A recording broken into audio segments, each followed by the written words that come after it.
Sports, games, teams. How many of us grew up playing sports? For fun? For competition? Some of my favorite memories growing up were from the summers when my family lived in Wisconsin. The kids in my neighborhood loved playing basketball in the driveway, baseball in the street, and soccer in the backyard. I was a competitive kid, and sports were a great outlet for my energy. I loved most sports, but soccer quickly became my favorite. I started playing in a local league when I was 5 years old, and over the years, I grew to love the challenge of the competition. By the time I was 10 years old, I played for the Warriors, a team coached by my dad's work colleague. My dad would often come and watch the end of practice and talk with the coach. And every practice ended the same way, with a hill charge. We'd sprint up the big hill at the park where we practiced as fast as we could. The coach would give us a head start, but then would chase us, trying to pass us up before we reached the top. Well, one day, my dad showed up and the two started talking. He called us over to do that hill charge, and we took off. Now, I don't know if that conversation went extra long or if we were just really motivated, but as we neared the top, my teammates and I realized Coach hadn't passed us yet. I glanced back, and he was coming up hard, but I thought I could beat him. I dug deep, and I pushed harder, and that day, I did.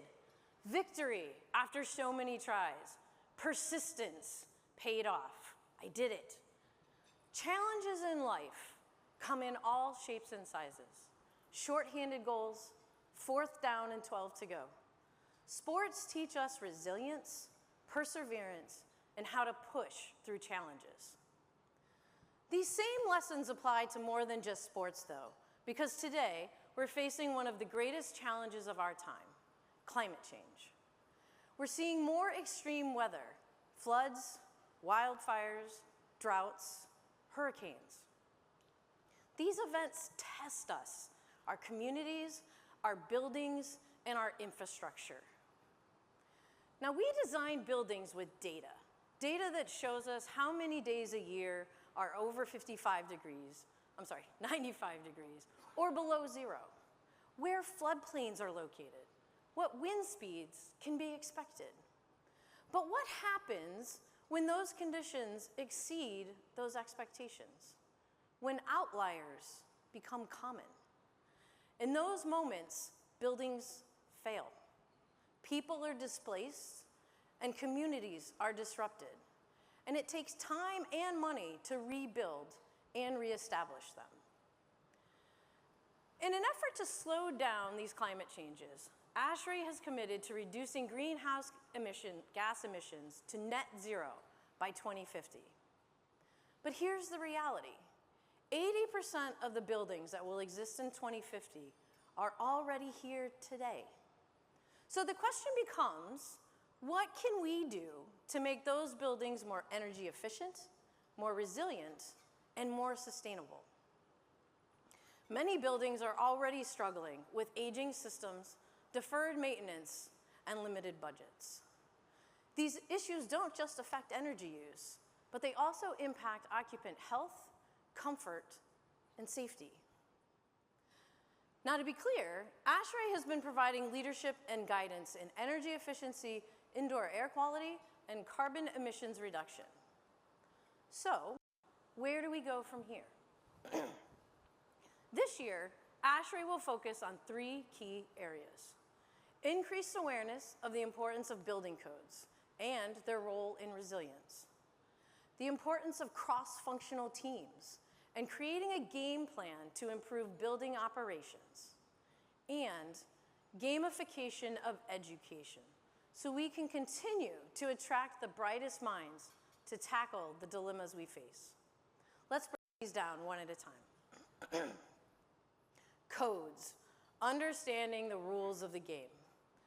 In sports, you can't play if you don't understand the rules of the game, like the positions on a field, what is out of bounds, and how to score a point.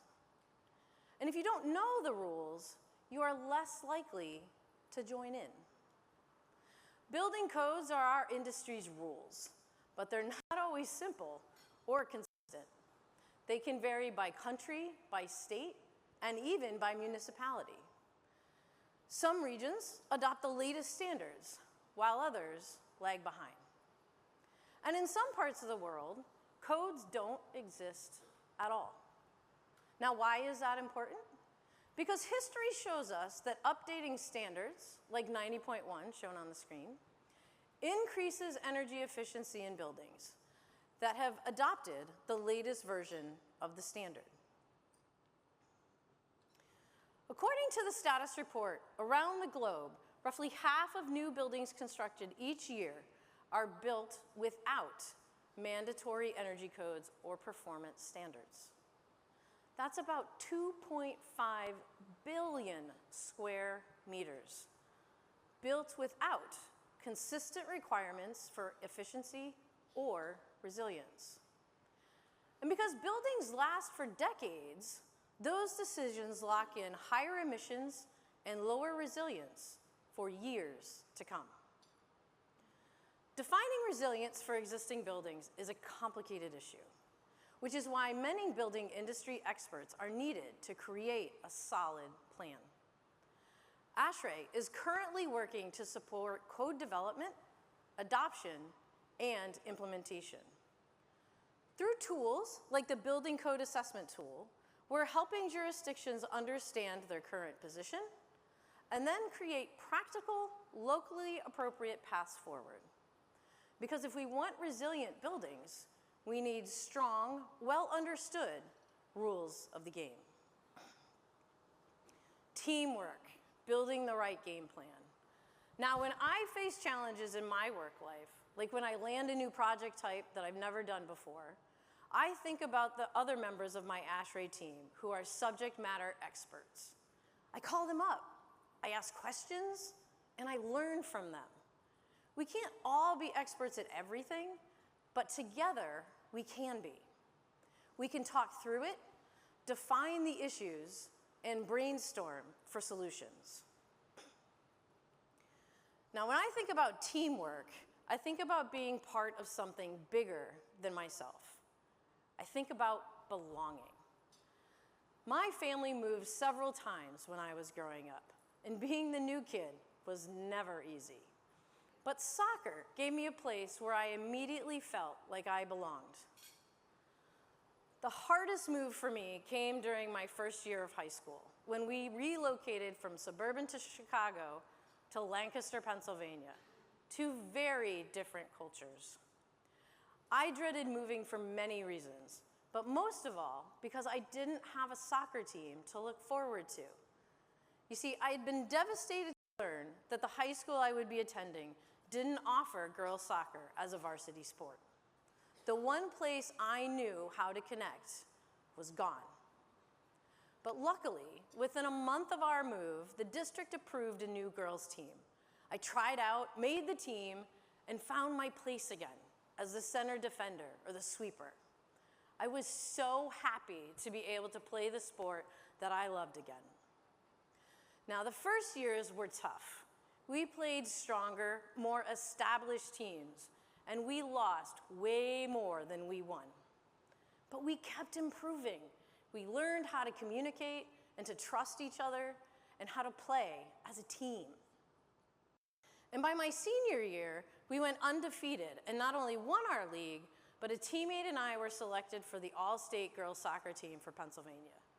What changed wasn't just our skill level, but it was how we worked together.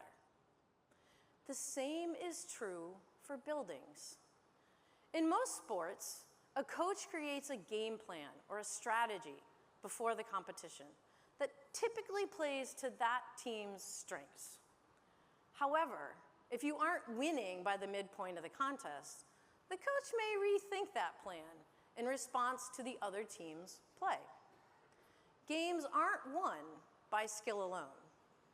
Strategy is the key, and a team's ability to see the challenges ahead and adjust accordingly is what leads to success.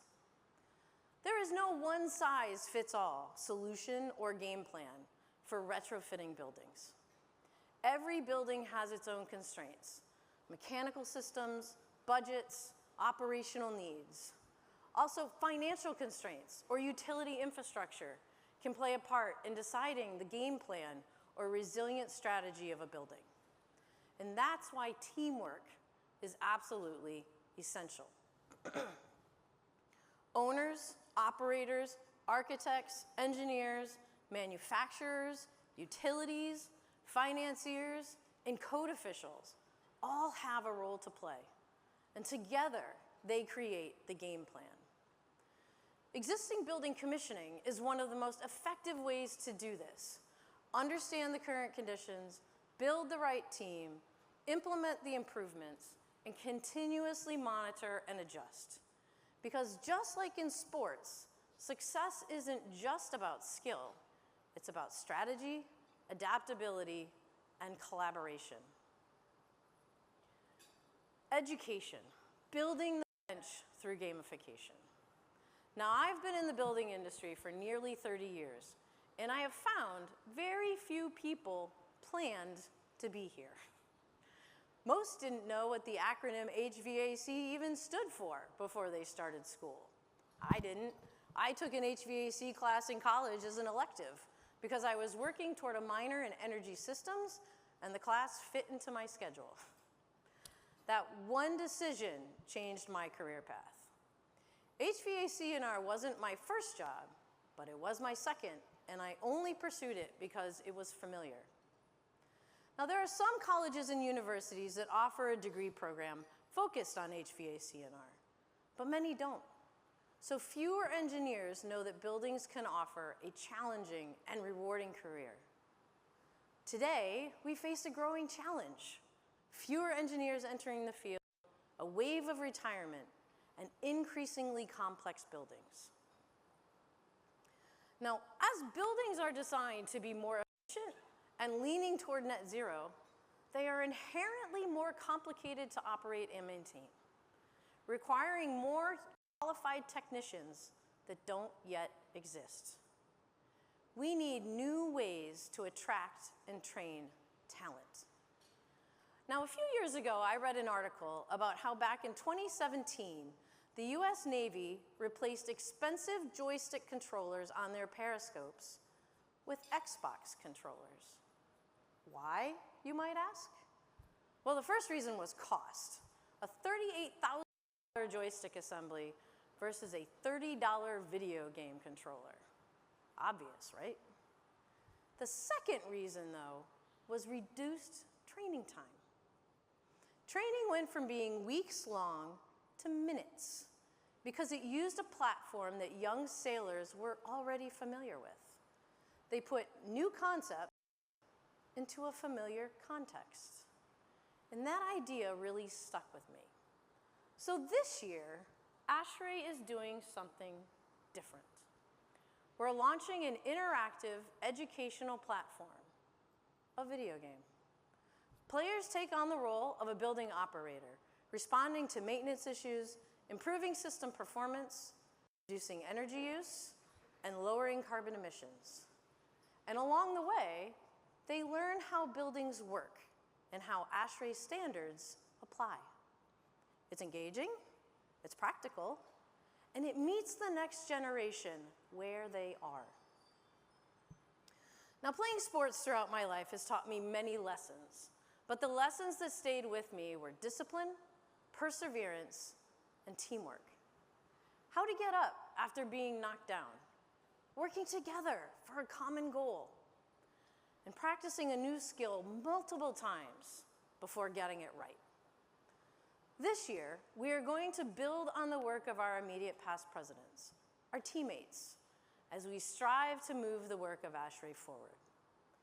In the last 3 years, Ginger Scoggins encouraged us to accept the challenge of decarbonization as we continue to see climate events that challenge our resilience. Dennis Knight focused on ways that we can support workforce development by looking at the types and content of the technical training that we offer. And this past year, Bill McQuaid emphasized the importance of indoor environmental quality. that as we work to make our buildings more resilient, we need to remember the importance of providing a healthy and comfortable indoor environment. Now it is my turn to take the lessons we have learned and apply them to the difficulties that building owners face today.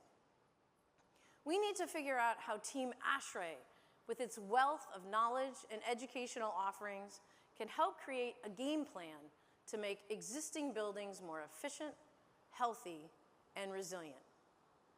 This year, we are going to focus on codes, technical guidance, and building our team. So let's talk about these initiatives. Number one, strengthening resilience through codes, development, and training. As I mentioned earlier, codes are complex, but they are essential to resilience. This year, we are expanding our outreach to code officials and governments. In regions with existing codes, we will help identify the training and tools needed to support enforcement and encourage adoption of updated standards. We also recognize that retrofits can trigger costly compliance requirements. So part of this effort is helping stakeholders better navigate those challenges. In regions without codes, we will work with governments to understand local barriers and to support the development of practical, effective frameworks that improve resilience and occupant health.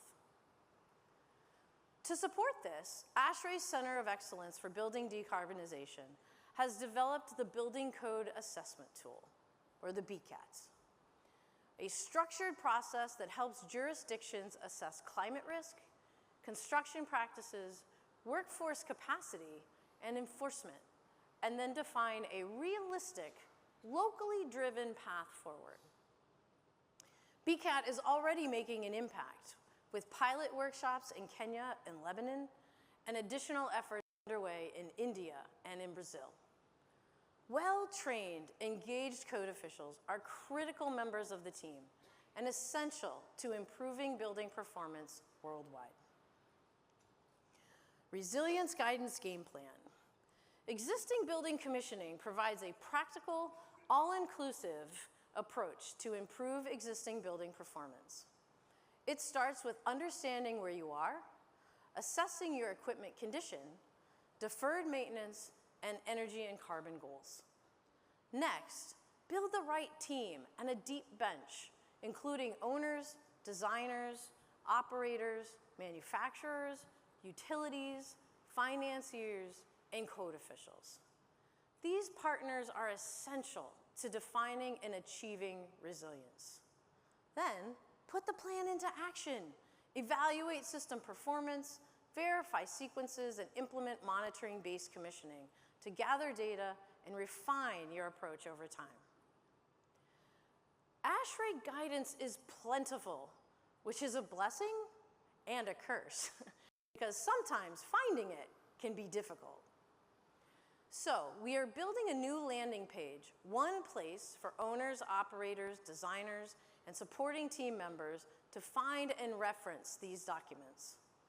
It includes your ASHRAE favorites, including Guideline 0.2, 1.2, 1.3, and Standard 100, to name a few. Now, after reviewing the applicable guidance, identify and implement facility improvement measures, working with partners to improve performance and maximize the return on investment. Because resilience isn't a one-time effort, but an ongoing strategy. Education by gamification, building our bench. I have heard many people say that they fell into the building industry. And as an industry, we have struggled with an effective way to attract and train new engineers and to continue to train building operators in energy-efficient practices. In addition, we have identified that we have a shortage of people who understand how buildings work. So, how do we communicate what the game plan is? By putting it in a context that they understand. By explaining what the expectations are, identifying operators as part of the team, and by coaching them step by step on the actions that need to be taken and why. ASHRAE has been developing extraordinary and timely technical information for decades. But historically, we have left the implementation and delivery of said information to others, sometimes to our detriment. So this year, we are changing the game. We have developed a video game that is both engaging and educational. You will be a facility manager working to answer maintenance calls while trying to lower your building's energy use and carbon footprint with the timely hints from Muggy that you will receive along the way. You will be able to navigate around the building, click on systems and equipment to learn more about them, and learn about relevant ASHRAE standards and guidelines, which will remind you about key concepts including energy efficiency and indoor air quality. You will compete with your friends to see who can be the fastest and most cost-effective facility manager given different variables. Also this year, thanks to the generosity of Presidential Member Gordon Holness, we will be continuing the Presidential Initiative Challenge. This year's theme will focus on decarbonization retrofits of existing buildings. You can apply on the website, but don't delay. The deadline is November 2nd, and the YAY Committee will be holding an informational webinar in September, so stay tuned. So, you may say, this is all great information, but what can I do? I want you to join the team and get in the game.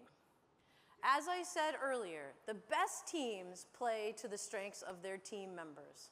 However, if one person tries to dribble all the way up the field, they face many confrontations. Knowing when to pass the ball to a teammate is really important. So, if you are an educator, you are our first line of defense. You are introducing future professionals to an industry that is fast-paced, impactful, and exciting. Get in the game. If you are a building owner or operator, share data on your operations, ask questions about your systems, and work with the team to improve efficiency, comfort, and air quality. Get in the game. And if you are an architect or engineer, your insight is critical. Bridge the gap between design intent and real-world performance. Your experience is key to integrating updates without disrupting daily operations. That's what we're talking about. And if you are a manufacturer, assist the team by providing existing equipment capacities and operational parameters. Help the team understand new technologies. There we go. If you are a code official, your role ensures compliance with codes and meeting performance expectations. Understand the retro commissioning process from planning and investigation through implementation and verification to help raise the bar for resilience. And if you are a commissioning provider, I liken our position to the sweeper on the field because we see the whole field. Use that troubleshooting experience to help owners develop a smart game plan that accounts for known restrictions to meet long-term sustainability and resilience goals. You guys are awesome. Put on your coach's hat. One of the most meaningful roles I've had besides being a parent is being a coach. I coached my kids' soccer teams for years. Coaching isn't just about teaching skills.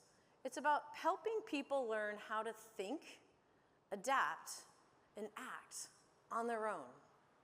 In the real world, just like on the pitch, there isn't always time to wait for instructions from the sidelines. We make the best decisions that we can with the information that we have and go. It's okay to make a mistake, but learn from it and move on. And when the world throws you a curveball, don't panic. Adapt, adjust, and play with confidence. I fully acknowledge that I don't have all the answers, but I show up. I listen, I learn, I try new things, Occasionally I fall down, but I get right back up again. So this year, I encourage all of you to put on your coach's hat. Meet our building industry partners where they are. Listen, collaborate, try new approaches.